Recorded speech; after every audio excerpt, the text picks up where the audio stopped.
Assalamualaikum warahmatullahi wabarakatuh.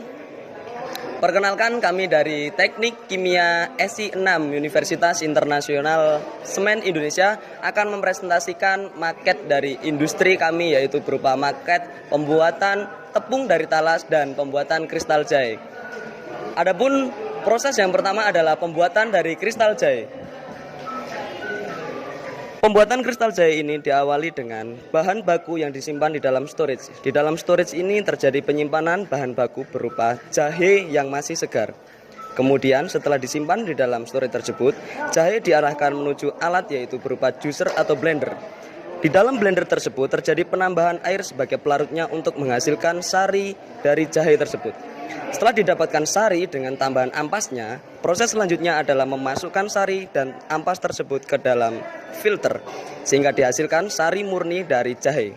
Setelah didapatkan sari murni dari jahe, proses selanjutnya adalah memasukkan sari murni tersebut ke dalam mixer yang kemudian ditambahkan dengan gula pasir.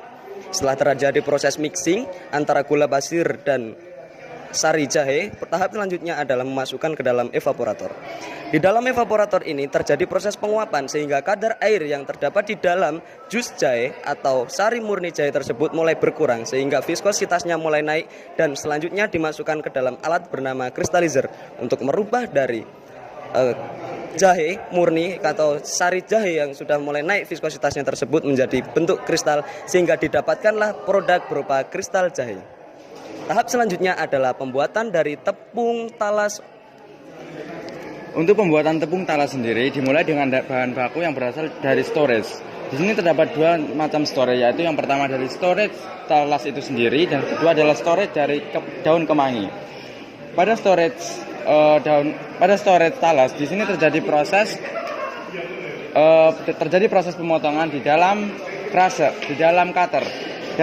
Pada cutter ini terjadi proses pemotongan dengan bentuk yang sesuai atau dengan bentuk yang diinginkan. Kemudian masuk ke dalam dryer untuk dikeringkan, kemudian masuk ke dalam crusher untuk dipotong-potong menjadi ukuran yang lebih kecil lagi, yang nantinya akan digabung dengan hasil dari daun kemangi. Pada storage daun kemangi ini terjadi proses pengeringan dan pengurangan kadar air dari daun kemangi, yang kemudian dimasukkan ke dalam dryer untuk dikurangi kadar airnya, yang kemudian dimasukkan juga ke dalam crusher untuk memperkecil ukuran atau sesuai dengan bentuk yang diinginkan. Kemudian pada proses ini terdapat penggabungan antara tepung talas yang sudah terbentuk dengan daun kemangi yang sudah dihaluskan. Kemudian melanjut ke dalam.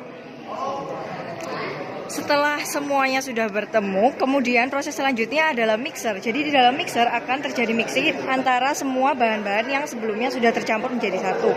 Kemudian setelah proses mixing akan ada proses pemasakan, yaitu di cooker. Nah, setelah dari cooker maka produk sudah siap untuk diproduksi dan produk akan dialirkan ke dalam storage. Nah, ini merupakan produk yang sudah jadi. Adapun bahan-bahannya yaitu buah talas yang sudah kering, santan, talas yang sudah dihancurkan. Ini merupakan talas yang sudah dikasih warna. Ini bubuk kemangi, SP, baking soda, tepung terigu, gula halus, pengembang, dan gula. Selain itu, produk untuk jahe yaitu kristal jahe. Adapun bahan-bahannya yaitu gula dan jahe asli. Demikian adalah presentasi dari kami Teknik Kimia SI6 dari Universitas Internasional Semen Indonesia dengan produk Rock Mini, roti kemangi mini, dan Krisis kristal instan sehat. Terima kasih.